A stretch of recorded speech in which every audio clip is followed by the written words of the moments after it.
I want you to imagine just for a second that your entire education wasn't this, fixed, rigid, unyielding timeline. Right, like that standard conveyor belt model we're all so used to. Exactly. I mean, think back to your own schooling. You got on the conveyor belt at age 5, and you either rode it all the way to the end or you just fell off. And if you fell off, that was kind of it. Yeah, exactly. But what if your education operated more like uh, a customizable playlist? You could pause the tracks when life happened, remix the subjects to combine things that seem totally unrelated, and just hit resume whenever you were ready to learn again. It's a completely different paradigm, honestly. I mean, we are so heavily conditioned to think of education as this binary state. You're either enrolled and on track, or you're a dropout. Yeah, the dreaded dropout label. Right. There's very little grace for the messy reality of human life in the old model. You either finish the 4-year degree entirely uninterrupted, or you somehow failed the system. Or, oh, maybe the system failed you. Usually the latter, yeah. Right. But you sent us a fascinating stack of research detailing a framework that asks a very different question. What if the system itself was structurally designed to flex around the interruptions of real life? So welcome to this deep dive. I'm glad to be here. Our mission today for you listening is to unpack 2 absolutely massive blueprints meant to rewire the brains of over 1 billion people. We are diving into India's National Education Policy, often called the NEP 2020, and the University Grants Commission's guidelines for multiple entry and exit. And I just have to say, the scale of what we are looking at in these sources, it really cannot be understated. It's huge. It is the structural dismantling of educational silos for an entire subcontinent. I mean, the explicit goal driving these documents is to prepare a workforce for an AI-driven, rapidly changing global landscape. Because those old, rigid conveyor belt models just do not hold up anymore. Exactly. They simply don't work for the future economy. Okay, let's unpack this because setting the stage here is vital. The sources show this isn't just a minor policy update. No, not at all. It's not a tweak to a history syllabus. They are attempting to move a billion-person ship from a deeply entrenched culture of rote memorization to a totally choose-your-own-adventure model of lifelong learning. But to understand how a flexible choose-your-own-adventure system functions for, say, a 20-year-old university student, you have to look at the absolute beginning of the pipeline. The foundation. Right. The policy completely pours a new foundation for the youngest learners, which fundamentally changes who is even considered a student. Which makes sense because if the foundation is cracked, the whole customizable playlist metaphor just falls apart. Precisely. So for decades, India operated on what the sources call the 10+2 school structure, meaning 10 years of general schooling, followed by 2 years of higher secondary where you picked a specialization. But this new blueprint throws that entirely in the trash for a 5+3+3+4 model. Yeah, that new numerical breakdown covers children from age 3 all the way to 18. And the inclusion of age 3 is really the most critical shift in this entire section. That specific detail jumped out at me right away. Because in the old system, Class 1 started at age 6, right? Right. So the ages of 3 to 6 were simply not part of the formal educational structure. Using a construction analogy, that is like building a house starting from the first floor and completely ignoring the basement. It's hoping the ground underneath is solid. Yeah, exactly. But under the new blueprint, there is this massive focus on early childhood care and education, or ECCE. The data in the sources states that 85% of a child's cumulative brain development occurs prior to the age of 6. Right, 85%. Yeah, 85%, which is wild when you think about it. What's fascinating here is that this is why they are legally and philosophically pulling those early years into the formal education fold. They are formally integrating Anganwadis, which are essentially rural childcare and health centers, along with Balavatikas. Which serve as pre-preparatory classes, right? Exactly. These are now being woven directly into the primary school ecosystem. But I have to ask about the mechanism here. I mean, is this 5+3+3+4 model just a bureaucratic reshuffling of ages on a spreadsheet? Or does it fundamentally alter what a 4-year-old actually does all day in one of these centers? It absolutely alters their daily reality by design. I mean, the curriculum shifts entirely away from early rote memorization. Oh, thank goodness. Yeah, previously there was a tendency to force toddlers to memorize alphabets and numbers without any conceptual context. Just drill, drill, drill. Exactly. But the new framework mandates play-based, activity-based, and inquiry-based learning. It prioritizes cognitive, socio-emotional, and motor development over simply reciting facts. Which is how kids actually learn. Right. And the reason driving this change is a severe learning crisis highlighted in the policy. Currently, Over 5 crore, which is 50 million elementary students in India, lack foundational literacy and numeracy. Wait, 50 million kids? Yes, 50 million. That number is staggering when you actually visualize it. That is the entire population of countries like South Korea or Spain just sitting in a classroom, unable to read a basic paragraph or do simple addition. It is a massive crisis. And that crisis is why the policy outlines an urgent national mission to achieve foundational literacy and numeracy by grade 3, with a target date of 2025. Wow, so very soon. Very soon. Yeah.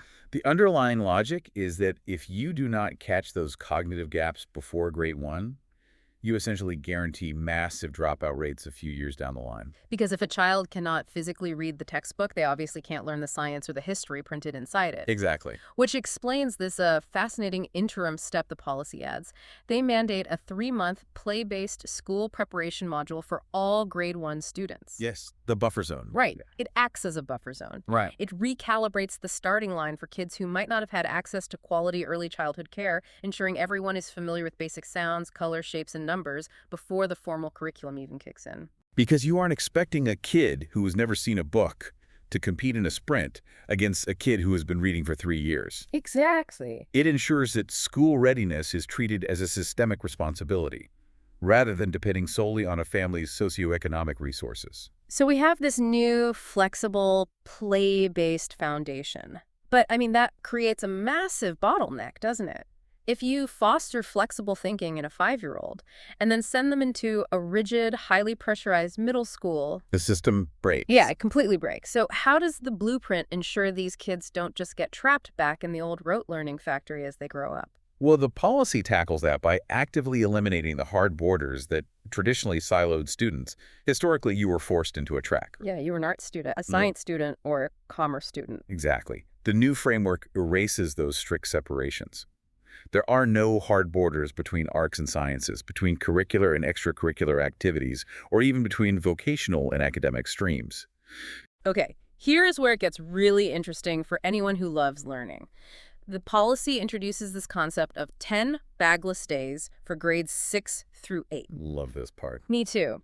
Students basically leave their backpacks at home and intern with local vocational experts like carpenters, potters, artists, electricians. It's incredibly hands-on. Think of it like a role-playing game. You don't just sit in the guild hall reading a textbook about how to forge a sword or build a shelter. You actually go out into the field and level up actual real-world survival skills.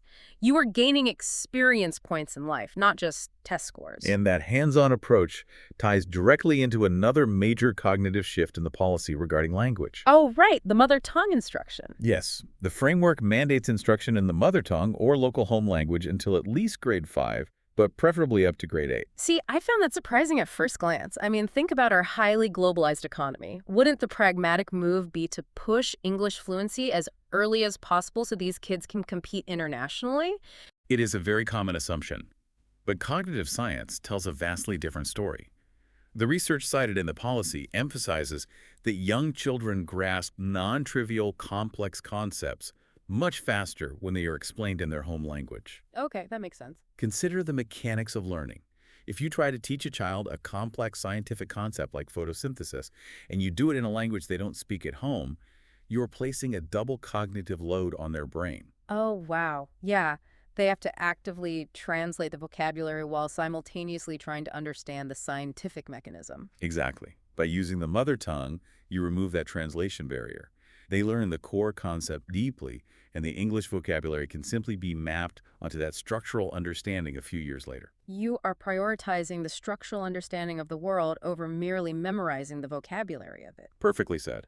And speaking to that structural understanding, the policy introduces coding in the middle stage. That signals a clear shift toward 21st century readiness.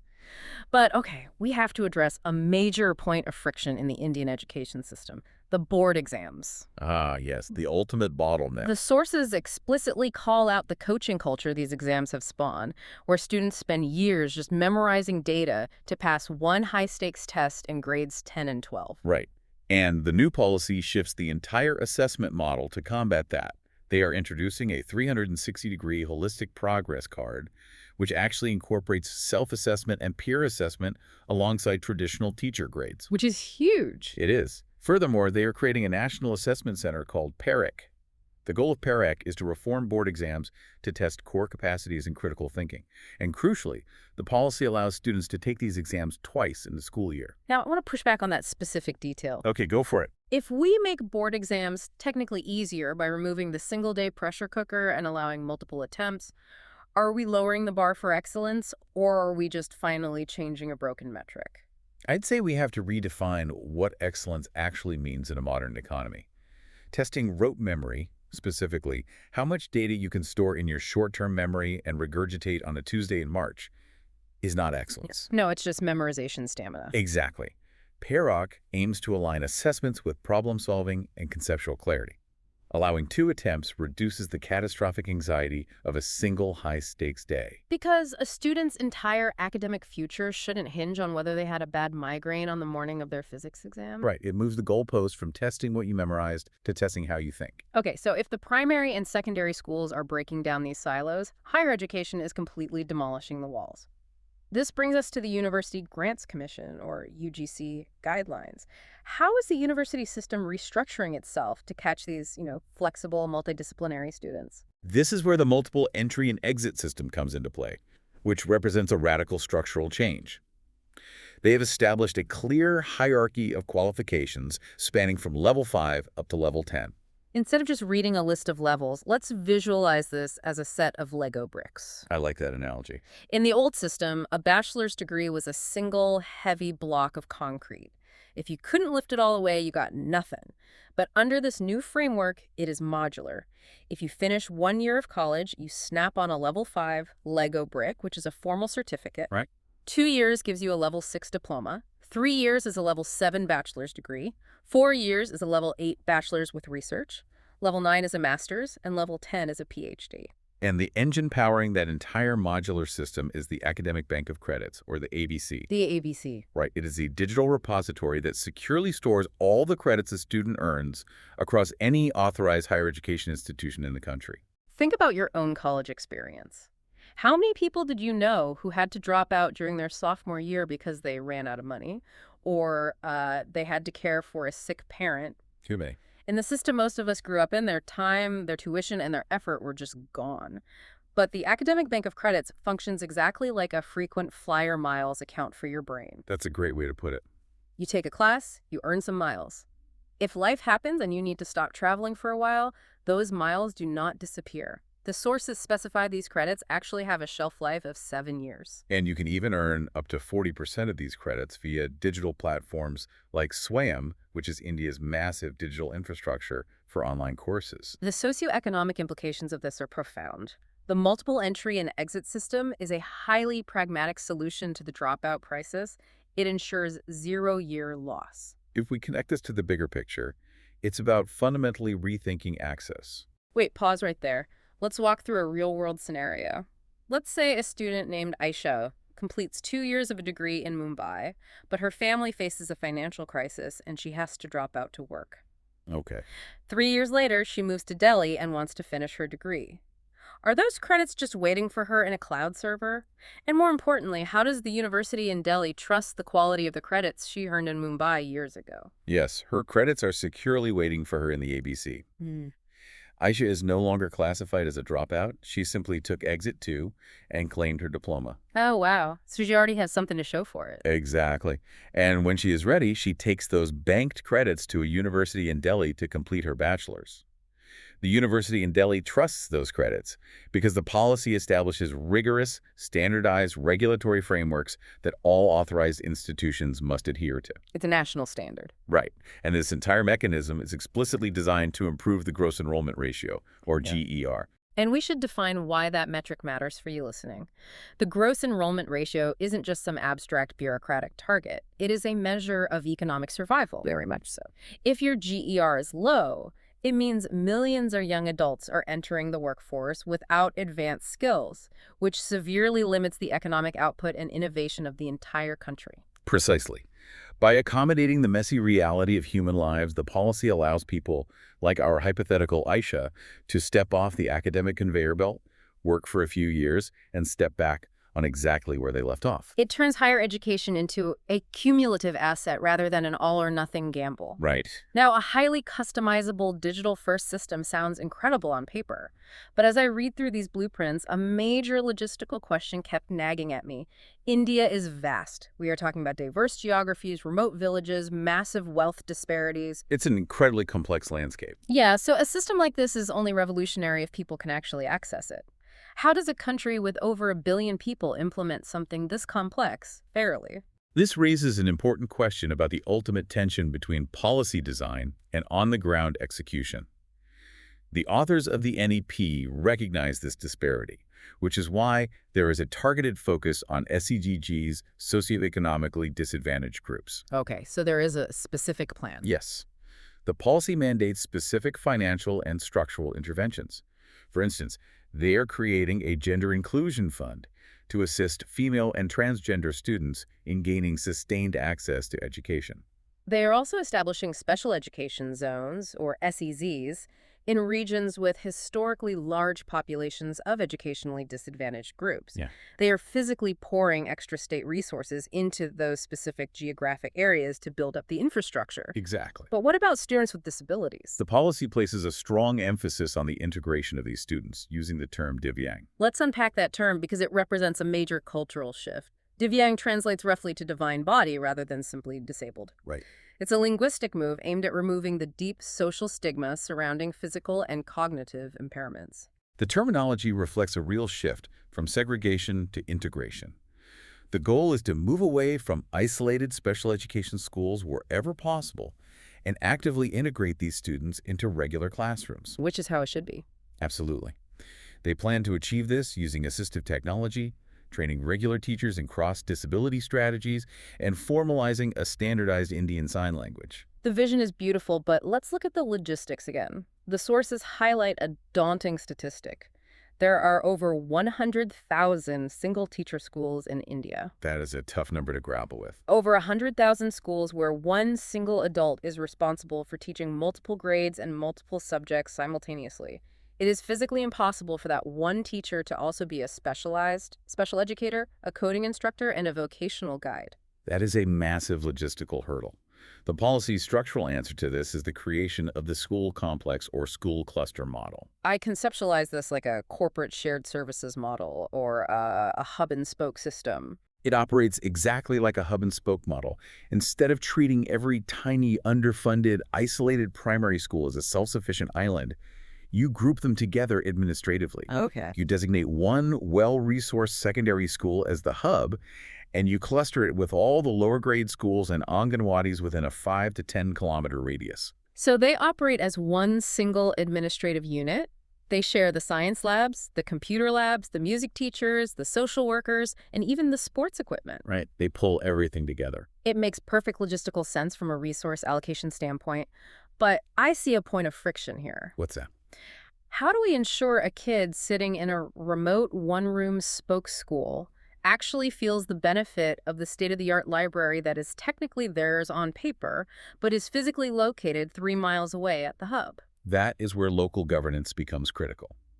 Rather than issuing a top-down bureaucratic mandate from the state capital detailing exactly how a library book must be shared, the policy devolves power to local school complex management committees. Ah, so it's decentralized. Completely.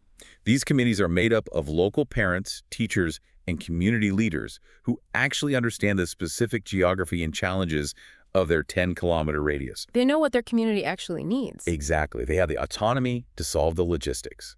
Maybe their solution is a mobile library cart that travels between schools. Maybe they schedule specific days where the younger children are bused to the hub school for science experiments. Local communities are simply better equipped to solve local logistical challenges than a distant bureaucracy. And to ensure that these hubs and schools are actually delivering on these promises, the policy establishes the State School Standards Authority, the SSSA. Right. What I found particularly compelling is that this authority holds both public and private schools to the exact same transparent regulatory standards. Schools must self-disclose their finances, their teacher-to-student ratios, and their safety standards on a public website. It separates the regulation of schools from the actual operation of schools. By removing that conflict of interest, it ensures that the overarching focus remains entirely on educational outcomes and transparency. Well, we have covered a massive amount of ground today. For you listening, think about the journey we just traced. We explored the structural rewiring of over 1 billion minds. Quite a journey. We started with toddlers in rural Anganwadis playing with blocks to build crucial cognitive foundations before age 6. We moved through middle schoolers dropping their backpacks to learn carpentry, coding, and real-world survival skills. And we ended up with university students banking digital credits. Yeah, acting as architects of their own modular degrees, free to pause and resume whenever life allows them to. It represents a profound philosophical shift. It moves away from a rigid system designed to filter out nonconformists and those facing hardship toward a system that actively tries to customize itself to the individual learner. As someone who loves diving into new subjects, watching an entire nation attempt to institutionalize lifelong, flexible learning at this unprecedented scale is just a fascinating glimpse into the future of global education. It really is. But before we wrap up this deep dive, I want to leave you with a final provocative thought. It is a concept I pulled directly from the annexure of the UGC guidelines regarding the synchronization of skills.